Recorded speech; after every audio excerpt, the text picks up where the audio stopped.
मणिपकर सुद्म सुकल्पभिक्ष लक्षाभितेषु सुरभिरभिपालयन्तम् लक्ष्मीसहस्रशतसम्भ्रमसेव्यमानं गोविन्दमादिपुरुषं तमहं भजामि। वन्दे अहं श्रीगुरो श्रीयुतपदकमलं श्रीगुरुन् वैष्णवांश्च श्रीरूपं साग्रजातं सहगण रघुनाथान्वितं तं सजीवं साद्वैतं सावधूतं परिजनसहितं कृष्णचैतन्यदेवं श्रीराधाकृष्णपादान् सहगण ललिता श्रीविशाखान्वितांश्च नमो ॐ विष्णुपादाय कृष्णप्रेष्ठाय भूतले श्रीमते भक्तिवेदान्त स्वामिनिति नामिने। नमस्ते सारस्वते देवे गौरवाणी प्रचारिणे निर्विशेष शून्यवादी पाश्चात्यदेशतारिणे। जय श्री कृष्ण चैतन्य प्रभु नित्यानंद श्री अद्वैत गदाधर श्रीवासदि श्री गौर भक्तबिंद। हरे कृष्णा कृष्णा कृष्णा हरे हरे हरे राम राम राम हरे हरे। ओम नमो भगवते वासुदेवाय ओम नमो भगवते वासुदेवाय ओम नमो भगवते वासुदेवाय। नारायणं नमस्कृत्य नरं चैव नरोत्तमं देवीं सरस्वतीं व्यासं ततो जयमुदीरयेत्। कृपा पारावार सजल जलद श्रेणी रुचिर रमा वाणी राम स्फुरदमन पंकेरुरुह मुख सुरेन्द्रै आराध्य श्रुतिगण शिखा गीत चरित जगन्नाथ स्वामी नयन पथगामी भवतु मे। नमो विष्णुपादाय कृष्णप्रेष्ठाय भूतले श्रीमते जयपताका स्वामिनिति नामिने। नमो आचार्य पादाय निताय कृपा प्रदायिने गौरकथा धामदाय नगर। तमादिदेवां करुणानिधानं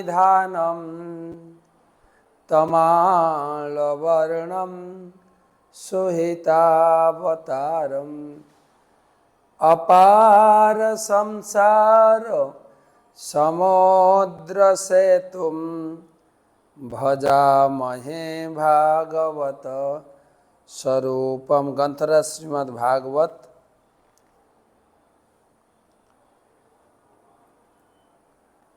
षष्ठ स्कंधेर पंचदश अध्यायेर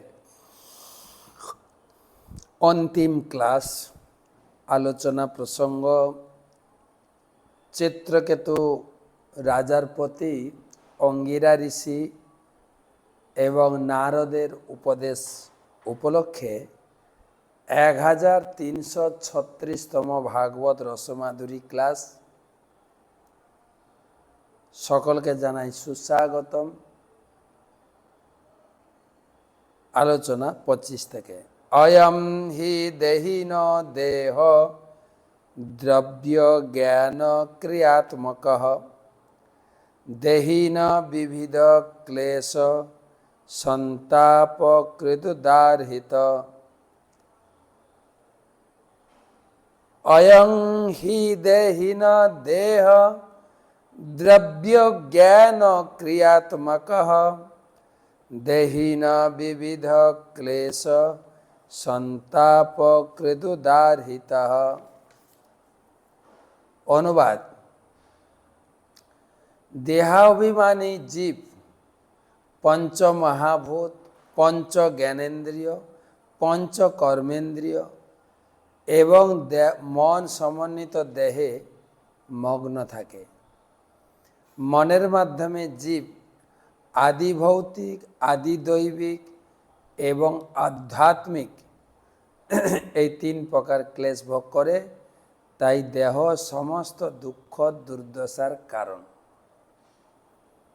শিল ভক্তিবিনোদ ঠাকুর লিখেছেন, শরীর অবিদ্যা জাল, জড় ইন্দ্রিয় তাহে কাল, জীবে ফেলে বিষয় সাগর।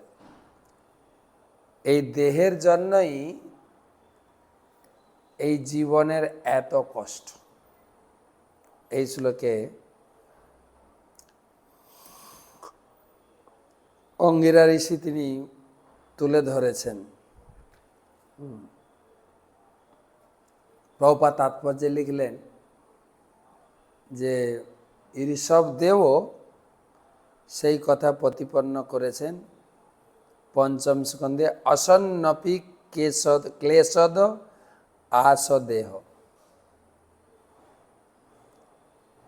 এই অনিত্য দেহটাই সুখ দুঃখের কারণ, সমস্ত দুঃখ দুর্দশার কারণ।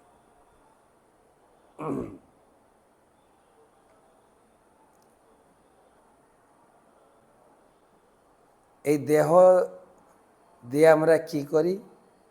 পঞ্চ মহাভূত, পঞ্চ জ্ঞানেন্দ্রিয়, তিনটা ক্লেশ, আদি ভৌতিক, আদি বৈদিক বা আদি দৈবিক আর আদি আধ্যাত্মিক, এই 3টে ক্লেশ।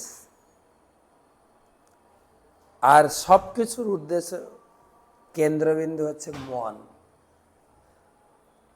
মনই দুঃখে আসক্ত করায়, মনই দুঃখ, সুখের আশা করে, কিন্তু মনের মাধ্যমে। প্রভুপাদ তাৎপর্যে লিখেছেন যে কখনো কখনো ইচ্ছা হয় একটু বাড়ি ঘর করব, গাড়ি কিনব, আর বাড়িটা তৈরি করতেই কত ক্লেশ ভোগ করতে হয়। তার জন্য টাকা জোগাড় করতে হবে, জমি খরিদ করতে হবে, জমির জন্য আরো কত কিছু লাগবে।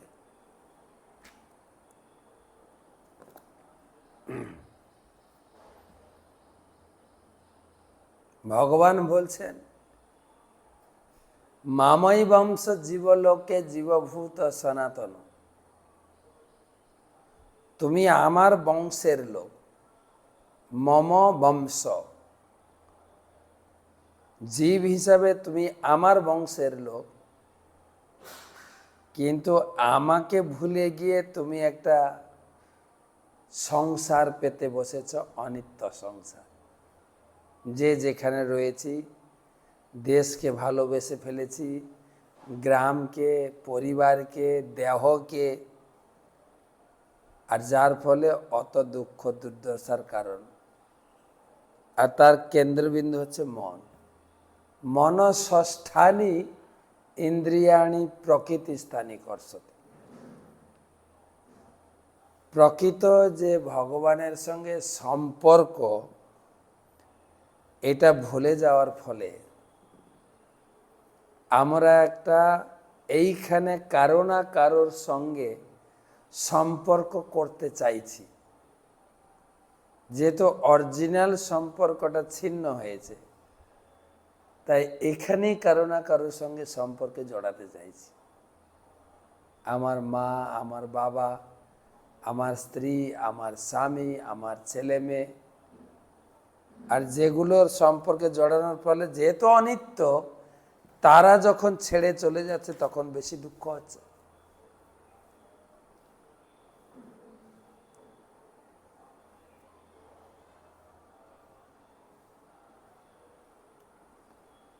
আমি আগেও উদাহরণ দিয়েছি যে আপনার একটা গাড়ি আছে, আপনি কাউকে ভাড়া দিয়েছেন যে গাড়িতে করে এক স্থান থেকে অন্য স্থানে যাচ্ছে, ধরুন মায়াপুর থেকে কলকাতা যাচ্ছে,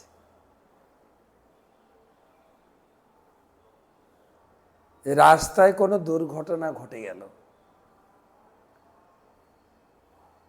যারা ভাড়া নিয়েছিল তারা হয়তো গাড়িটা ছেড়ে দিয়ে অন্য গাড়ি ভাড়া করে চলে গেল, কিন্তু যখন মালিক খবর পাবে যে আমার গাড়িটা অ্যাক্সিডেন্ট হয়েছে, মালিক কান্না করবে। মালিকের গায়ে আঘাত লাগেনি কিন্তু, না, সে গাড়িটাই তাকে দুঃখ দিচ্ছে, কেন গাড়িটা সে মনে করছে গাড়িটা আমার, তাই দুঃখ পাবে। এই শরীরটাও তাই। এখানে অঙ্গিরা মুনি বলছেন এই শরীরটার মূল আধার হচ্ছে তিনটা দুঃখ। শরীর থেকে আর তুমি কিচ্ছু আশা করো না, শুধু দুঃখ, শুধু দুঃখ। কি কি দুঃখ? আদি ভৌতিক, আদি দৈবিক, আদি আধ্যাত্মিক। ভাগবতমের শুরুতে বলছেন ব্যাসদেব, ধর্মাপজ্জিত কৈতবত্র নির্মত সরাণাম সতাম বেদ্যম বাস্তবম বস্তু শিবদম তাপত্রয় উন্মূলনম। কেউ যদি নিয়মিত ভাগবতম পড়ে আর ভাগবতম পড়ে ভগবানের সঙ্গে নিজেকে সম্পর্ক তৈরি করতে পারে, তাহলে সে ধীরে ধীরে এই ত্রিতাপ দুঃখ থেকে মুক্ত হবে। অর্থাৎ ভাগবতমই পারে কেবল এই ত্রিতাপ দুঃখের পরিস্থিতি থেকে রক্ষা করতে, না হলে অসম্ভব।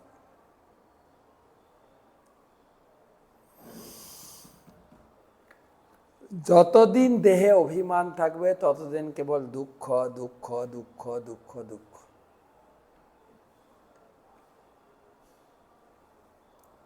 আদি ভৌতিক, অন্যের কাছ থেকে দুঃখ প্রাপ্ত হওয়া। আদি দৈবিক, উপর থেকে যে দুঃখ নেমে আসে, ঝড় বৃষ্টি এবং বন্যা, খরা,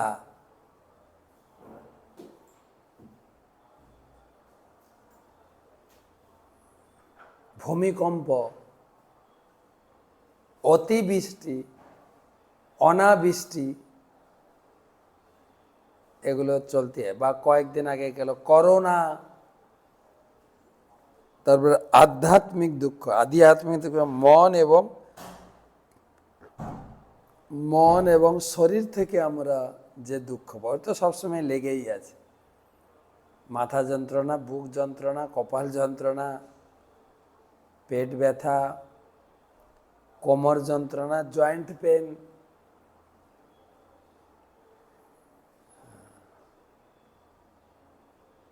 এগুলো থেকে মুক্ত হওয়ার জন্য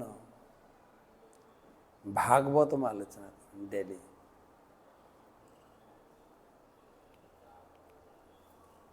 কুলশেখরজি বলেছেন যে শতসন্ধি জর্জরম কিমৌষধম পৃচ্ছতে মূঢ়মতে। যে সবসময় আমরা জয়েন্ট পেনে দুঃখ কষ্ট পাচ্ছি, এর ঔষধটা কি? নারায়ণ কথা রসামিব। নারায়ণ ভগবানের কথা অমৃত পান করলে ভাগবতম থেকে জয়েন্ট পেন থেকে মুক্ত হওয়া যায়।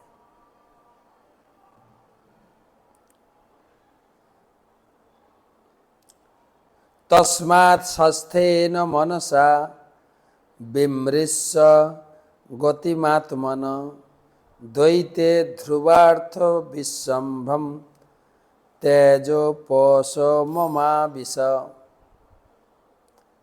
তস্মাৎ স্বাস্থ্যেন মনসা বিমৃশ্য গতিমাত্মনঃ দ্বৈতে ধ্রুবার্থ বিশ্রম্ভ্যম তেজোপশমমাবিশ। অতএব হে রাজা চিত্রকেতু, সাবধানতা সহকারে আত্মতত্ত্ব বিচার করো। তুমি কি দেহ, মন না আত্মা, সেই কথা বোঝার চেষ্টা করো। বিচার করে দেখো তুমি কোথা থেকে এসেছ এবং এই দেহ ত্যাগ করার পর তুমি কোথায় যাবে, কেন তুমি জড় শোকে অভিভূত হয়েছ। এইভাবে তুমি তোমার প্রকৃত স্থিতি জানার চেষ্টা করো। তাহলে তুমি তোমার অনর্থক আসক্তি পরিত্যাগ করতে পারবে। তখন ওই জড়জগৎ ও কৃষ্ণের সেবায় যুক্ত নয় যে সমস্ত বস্তু, তাদের নিত্য বলে যে তোমার বিশ্বাস, সেই বিশ্বাসও তুমি পরিত্যাগ করতে পারবে। এইভাবে তুমি শান্তি লাভ করবে। যতক্ষণ প্রকৃত স্বরূপ অধিষ্ঠিত না হওয়া যায়, শান্তি লাভ করবে কি করে?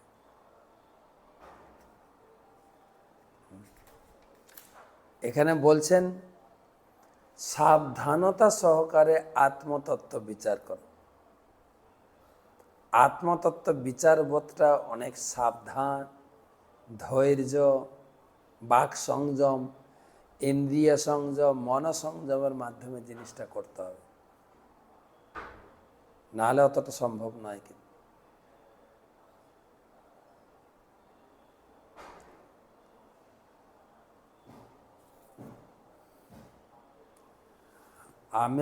আমি আমার এইসব বাড়ি ঘর যা সমস্ত দুঃখের কারণ, লেকিন নিত্য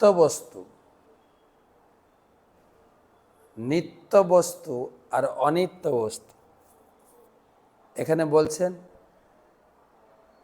তুমি এখন বিচার করে দেখো, তুমি কি এই শরীর, তুমি কি এই মন, না তুমি কি আত্মা। আর একটা জিজ্ঞেস করে দেখো, তোমার আসল পরিচয় কি এবং তুমি কোথা থেকে এসেছ।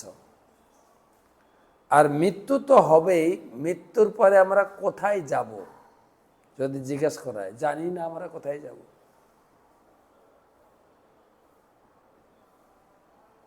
তুমি তোমার সামনে এই শিশু এলো, মারা গেল, আমাদেরও সেরকম এই আছি। তোমার হয়তো পরে মৃত্যু হবে, শিশুর আগে মৃত্যু হয়ে গেছে।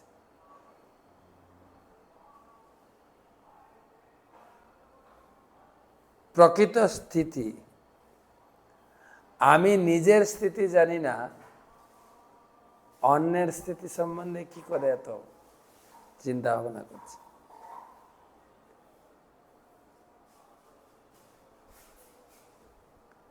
তাই এই জগতে কোনটা স্থায়ী আর কোনটা অস্থায়ী, এই বিচার নিয়ে আমরা বিভ্রান্ত। কিন্তু আমরা অবাস্তবকে বাস্তব, অনিত্যকে নিত্য বলে মনে করছি। এই দেহটা যদিও অনিত্য, কিন্তু আমরা মনে করছি এটা নিত্য, যার ফলে কষ্ট ভোগ করছি। তাই এখানে বলছেন যে বস্তুটা আত্মার সঙ্গে বা ভগবানের সঙ্গে যুক্ত নয়, সেমন বস্তুর প্রতি আসক্ত হওয়া উচিত। সেটা তো আমাকে দুঃখ দেবে, আর কিছু না। যেরকম আমাদের ছোটবেলা থেকে একটা কথা শুনি, ভগবান যা করে মঙ্গলের জন্য। মঙ্গল কেবলমাত্র ভগবান এবং ভগবানের সঙ্গে যুক্ত বস্তুই করতে পারে। যেরকম ভাগবতম বলা হয়েছে স্বস্তি অনং মহৎ, এই ভাগবতমের সংস্পর্শে এলেই মানুষের মঙ্গল এবং মানুষের ভাগ্য খুলে যায়। মদানন্দ নমস্তুতে, ভাগবতমের সংস্পর্শে এলেই মানুষের জীবনে আনন্দ ফিরে পাবে। তাই হে রাজন, ভালো করে বিচার করার চেষ্টা করো। আমি তুমি এই সমস্ত বস্তু, আমাদের প্রকৃত আসল প্রকৃত সত্তা হচ্ছে আত্মা। যে আত্মা ভগবান পরমাত্মার অংশ, সেই তার সঙ্গে আমাদের চিরস্থায়ী সম্পর্কের পুনঃপ্রতিষ্ঠা করতে হবে। তাহলে এই জগতের মায়া মোহে আসক্ত জীবন, ক্ষণস্থায়ী দুঃখপূর্ণ জীবন থেকে মুক্ত হব। শ্রী নারদ উবাচ এতাং মন্ত্রপনিষদম প্রতিচ্ছ প্রয়তো মম জাম ধারয়ন সপ্তরাত্রাৎ দ্রষ্টা সংকর্ষণম বিভুম। শ্রী নারদ উবাচ এতাম মন্ত্রপনিষদম, মন্ত্র উপনিষদম প্রতিচ্ছ প্রয়তো মম জাম ধারয়ন সপ্তরাত্র দ্রষ্টা সংকর্ষণম বিভুম। মহর্ষি নারদ বলেন, হে রাজন, তুমি সংযত হয়ে আমার কাছ থেকে পরম শ্রেয়াস্পদ গ্রহণ করো। ভগবত গীতার শুরুতেও কৃষ্ণ বলেছেন, না অর্জুন বলেছেন ভগবানকে, যৎশ্রেয় সান্নিশ্চিতম, আমার জীবনের জন্য যেটা শ্রেয় তুমি সেই মার্গে আমাকে পরিচালিত করো। জগতে শ্রেয় আর প্রেয় দুটো আলাদা বস্তু। শ্রেয় মানে মঙ্গল, যা কঠিন সাধনায় লাভ করা যায়, আর পেয় হচ্ছে অতি সহজে লাভ করা যায় কিন্তু ক্ষণস্থায়ী। শ্রেয় আর পেয়। তাই ভগবত বিষয়ক বা ভগবানের সঙ্গে সংযুক্ত হলে শ্রেয় লাভ করা যায়, আর ভগবত বস্তুর সঙ্গে সম্পর্ক নয় যে বস্তু লাভ হয় তাকে বলে পেয়। যেরকম আমার চাকরি হয়ে গেল, আমার ঘর বাড়ি হয়ে গেল, আমি সুন্দর সংসার পেলাম, সুন্দর স্ত্রী আর সুন্দর পুরুষ, এগুলো পেয়, এগুলো স্থিরতা নেই। কিন্তু শ্রেয় যৎশ্রেয় সান্নিশ্চিতং ব্রূহি তন্মে, শ্রেয় মানে নিজের স্থিতিতে স্থিত হওয়া এবং ভগবত ভজনে নিজেকে নিযুক্ত করে। শ্রেয় জগতে বেশিরভাগ লোক এগুলো জানে না। জাগতিক লাভ ক্ষতিকে জগতের লোক মনে করে এটাই শ্রেয়। আমার ছেলেটা ভালো চাকরি পেয়েছে, কি আনন্দের কথা। এটা কিন্তু পেয়। চাকরি হয়েছে, চাকরি আবার চলেও যাবে। সে রিটায়ার্ড সময় যেতে পারে, হঠাৎ করে প্যানেল উড়ে যেতে পারে। আমাদের এই পেয়টাকে আমাদের কিছু কিছু লোক হাস্য সহকারে বলে, যত হাসি তত কান্না, বলে গেছে রাম মান্না। পেয়তে পেয়ে গেলে প্রচুর আনন্দ, আবার হারিয়ে গেলে ততটাই দুঃখ।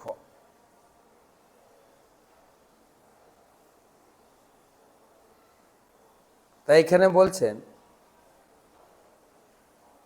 অঙ্গিরা ঋষির উপদেশ শেষ হলে এখন নারদ মুনি দুটো শ্লোকে বলছে, হে রাজন, তুমি সংযত হয়ে আমার কাছ থেকে সেই পরম শ্রেয়াস্পদ গ্রহণ করো। খুব সাবধান সহকারে মন দিয়ে এই বিষয়টা অত্যন্ত গভীর। রূপক গোস্বামীপাদ বলেছেন এটা কোনো সহজে লাভ হয় না, বা অসংযত মন ব্যক্তিরা লাভ করতে পারে না। শ্রদ্ধাবান লভত জ্ঞানম সংযত তৎপর সংযতেন্দ্রিয়। সংযত ইন্দ্রিয় লাগবে, তৎপরতা লাগবে, আর শ্রদ্ধা লাগবে, তাহলে এই জ্ঞান লাভ করা যাবে। জাগতিক স্কুল কলেজের জ্ঞানে এত কিছু লাগে না। জাগতিক শিক্ষা, জাগতিক জ্ঞান, একাডেমিক জ্ঞান, এটা ওই রকম জ্ঞান নয়। দিব্য জ্ঞান এই পরম্পরা সূত্রে হৃদয়ে প্রকাশিত। দিব্য জ্ঞান হৃদয়ে প্রকাশিত। সেই জন্য নারদ মুনি বলছেন প্রয়ত মম। প্রয়ত মানে গভীর ধ্যান সহকারে মনন করতে হবে। মনন, যেরকম ভাগবত ক্ষেত্রে বলা হয়েছে, ভাগবতের জ্ঞান কে লাভ করতে পারবে? রসিকা ভুবি ভাবুকা। ভুবি মানে পৃথিবীতে, যার পৃথিবীতে জন্ম হয়েছে, এবং রসিক এবং ভাবুক দুটো জিনিস, রসিক এবং ভাবুক। তো আমি তোমাকে মন্ত্র দান করব, যা গ্রহণ করলে 7 রাত্রির মধ্যে ভগবান শঙ্কর্ষণকে প্রত্যক্ষভাবে দর্শন করতে পারবে।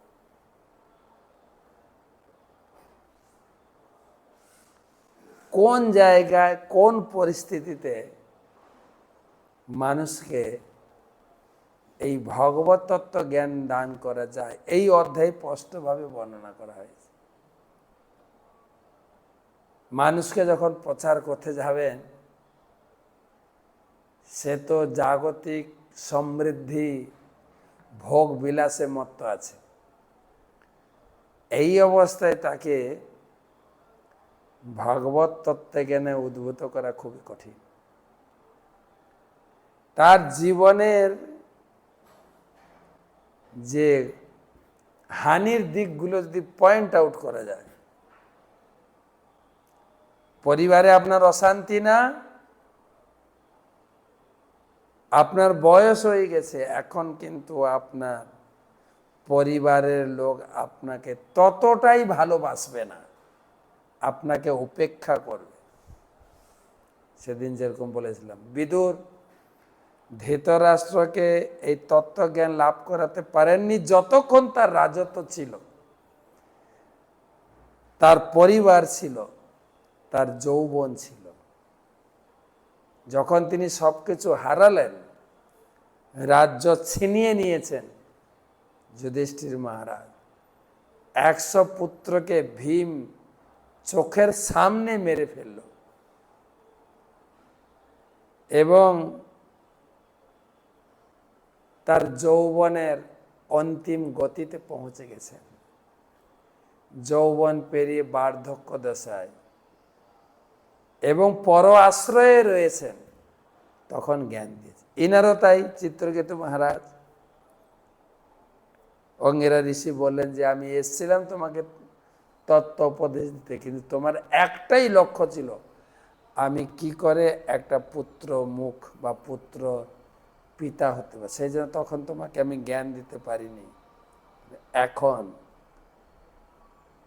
তুমি পুত্র হারিয়েছ, জীবনের সমস্ত সুখ তোমার চলে গেছে, এবারে শোনো আত্মতত্ত্ব জ্ঞান, এছাড়া আর তোমার গতি নেই। তো মানুষ একটা পরিস্থিতিতে পৌঁছালে এই জগতের প্রতি, এই ভোগের প্রতি, দেহের প্রতি তার বৃত্তৃষ্ণা আছে। জাগতিক ক্ষেত্রেও দেখবে, কোনো ছেলে যদি একটা মেয়েকে প্রপোজ করে এবং রিলেশন তৈরি করে, কোনো কারণে যখন রিলেশনটা ভেঙে যায়, সেই দুঃখের মধ্যে কত কি বলা যায় বৈরাগ্যের কথা বেরোয়, আমি আর বিয়ে টিয়ে করবো না, এ সংসার জীবনটা ভালো না।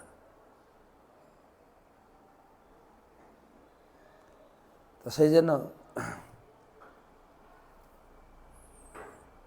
তুমি এখনই উপযুক্ত ব্যক্তি, তোমাকে আমি মন্ত্র দান করব, দীক্ষা দেব, কেবল 7 রাত্রি মন্ত্র জপ করলে তুমি ভগবানের সাক্ষাৎ লাভ করবে নিশ্চিত। ধ্রুবকে তো নারদ মুনি জ্ঞান দিয়েছিলেন, দীক্ষা দিয়েছিলেন, মন্ত্র দিয়েছিলেন, 6 মাসে লাভ করেছিলেন। এখানে বলছেন 7 রাত্রি। আবার ভাগবতমে দেখা যায় ধৃতরাষ্ট্র মহারাজ যখন বিদুর তাকে ঘর থেকে কেড়ে নিয়ে চলে গেলেন, ধৃতরাষ্ট্র মহারাজ 5 রাত্রিতে 5 দিনেই সিদ্ধি লাভ করেছে। আর এর ক্ষেত্রে বলা আছে 7 দিন তোমাকে মন্ত্র দান করবে, যে মন্ত্রের দ্বারা ভগবান আকর্ষিত হয়ে তোমাকে দর্শন দেবে। কত পাওয়ারফুল মন্ত্র, তারপর অথেন্টিক মন্ত্র এবং অথরাইজ পার্সন থেকে লাভ করা, কাজ তো হবে। এই জগতে প্রচুর লোক দীক্ষা নিচ্ছে, কিন্তু কিছু পরিবর্তন হচ্ছে না। তো কেন? মন্ত্র পারফেক্ট না, ব্যক্তি পারফেক্ট না। আপনি বলুন আমারও তো পারফেক্ট স্থিতিতে রয়েছে, আমাদের ক্ষেত্রে আমরা পারফেক্ট না, এটাও হতে পারে। যেখানে ধ্রুব মহারাজ 6 মাসে মন্ত্র লাভ করে, তিনি 6 মাসেই সিদ্ধি লাভ করলেন। বা এখানে আমরা এই অধ্যায়ে তো সিদ্ধি লাভ হবে না, পরের অধ্যায়ে দেখাবেন কি মন্ত্র দিলেন, এবং সে মন্ত্র আমরাও জপ করতে পারি। বা আমরা দেখতে পাই নারদের পরম্পরাতে আমাদের দীক্ষা হয়েছে, কিন্তু আমাদের তো 7 রাত্রি কেন, 7 জন্মেও লাভ হবে কিনা। যৎপাদ মূলমুপসৃত নরেন্দ্র পূর্বে সর্বাদয় ভ্রমমিমম দ্বিতয়ম বিসৃজ্য সদ্যস্তদীয়মতুলানধিকম মহিত্তম প্রাদুর্ভবানপি পরম ন চিরাদুপৈতি। যৎপাদমূলমুপসৃত নরেন্দ্র পূর্বে সর্বাদয় ভ্রমমিমম দ্বিতয়ম বিসৃজ্য সদ্যস্তদীয় মতুলানধিকম মহিত্মম প্রাদুর্ভবানপি পরম ন চিরাদুপৈতি। হে রাজন, পুরাকালে ভগবান শিব ও অন্যান্য দেবতারা শঙ্কর্ষণের সে পাদপদ্ম শরণ গ্রহণ করেছিলেন। তার ফলে তারা তৎক্ষণাৎ দ্বৈতভ্রম থেকে মুক্ত হয়ে আধ্যাত্মিক জীবনে অতুলনীয় এবং অনতিক্রম্য মহিমা লাভ করেছিলেন। তুমিও শীঘ্রই সেই পরম পদ লাভ করবে। অঙ্গিরা মুনি প্রাথমিক কাজটা করে দিয়েছিলেন, আর নারদ মুনি একদম চূড়ান্ত ভগবত ভক্তির সেই মন্ত্র, বীজ মন্ত্র দান করবেন, যে মন্ত্র জপ করার ফলে ভগবান এসে ধরা দেবেন। নারদ মুনি এইটুকু বলে ক্ষান্ত নয়, তিনি বলছেন শিব ঠাকুরও এই মন্ত্র জপ করে সিদ্ধি লাভ করেছেন, এবং অন্যান্য সনাতন আদি যত লোক আছে, তুমিও এই মন্ত্র গ্রহণ করো, তুমিও তোমার জীবনের সমস্ত দুঃখ শোক থেকে মুক্ত হয়ে তুমিও সিদ্ধি লাভ করবে, এটা গ্যারেন্টি। নারদ মুনি বলছে। তো আজকে জগন্নাথের লীলা সম্বন্ধে একটা কথা শোনাই, ছোট্ট কথা। উদয়ন আচার্য তিনি মিথিলা জনকরাজের বাড়ি মিথিলা থেকে তিনি এসেছিলেন। তিনি অত্যন্ত পণ্ডিত, শাস্ত্র যুক্তিতে সুনিপুণ, শাস্ত্র যুক্তি দিয়ে অন্যকে পরাস্ত করতেও সিদ্ধহস্ত ছিলেন। হ্যাঁ, সাধারণত কেউ তার সঙ্গে তর্ক করতে সাহস করত না। শুধু সনাতন নয়, বৌদ্ধ, জৈন এরাও তাকে এড়িয়ে চলতেন। তা একবার সেই উদয়ন আচার্যের জগন্নাথ দর্শনের অভিলাষ হলো এবং স্কন্দ পুরাণ থেকে একটা শ্লোক পেলেন, যেখানে বলা হয়েছে যত্র সাক্ষাৎ জগন্নাথ শঙ্খ চক্র গদাধর দর্শনাথ দদাতি কৃপানিধি। পুরীতে দারুণ ব্রহ্ম শ্রী জগন্নাথ দর্শন করলে মুক্তি লাভ হয়। সেটা বিশ্বাস করে উঠতে পারল না। তবুও শ্লোকটির যথার্থতা প্রমাণ করার জন্য পুঙ্খানুপুঙ্খভাবে পরীক্ষা করে দেখার চেষ্টা করলেন। তিনি পুরীতে পৌঁছালেন। পুরীতে তিনি রাত্রে পৌঁছালে বিশ্রাম করতে গেলেন এবং চিন্তা করলেন কালকে সকালে আমি জগন্নাথ দর্শনে যাব এবং দেখব এই শ্লোকটা যে লেখা আছে ভগবানকে দর্শন করলে মুক্তি হয়, এটা আমি পরীক্ষা করে দেখব আমি মুক্তি পাই কিনা। তো সে পুরীতে রাত্রে ঘুমিয়েছে। সকালবেলা পূজারীরা গেছেন, মন্দির খুলবেন, ভোগ লাগাবেন, আরতি খুলবেন, কিন্তু কোনো প্রকারেই মন্দিরের দরজা খুলতে পারলেন না। সারা দিন দরজাটাই ওপেন হলো না। রাজার কাছে খবর দেওয়া হলো এবং রাজা ভাবতে লাগলেন কি ব্যাপার, নিশ্চয়ই এটা হতে পারে পুরীতে কোনো পাপী ব্যক্তি এসছে যাকে ভগবান দর্শন দিতে চাইছেন না, তাই দরজা বন্ধ আছে। আর সবাই ঘিরে ফিরে গেল এবং ভগবানের সেবা করতে না পেরে, ভগবানের দর্শন করতে না পেরে সবাই বিমর্ষ।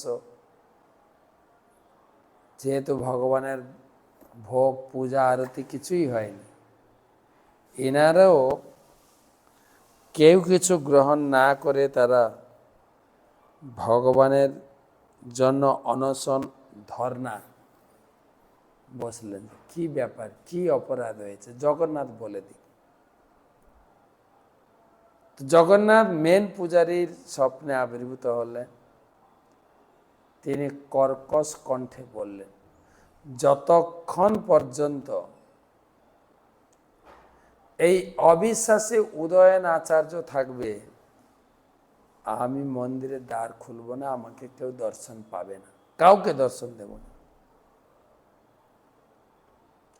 আমি কেবল তার কাছে প্রকাশিত হব, তার কাছে লভ্য যে আমার প্রতি পূর্ণ বিশ্বাস আছে। তো বিশ্বাসহীন মানুষ আমার কাছে পৌঁছাতে পারে না। আর পরদিন সকালে উঠে উদয়ন আচার্য শালগ্রামে পূজা করছিলেন। সেই সময়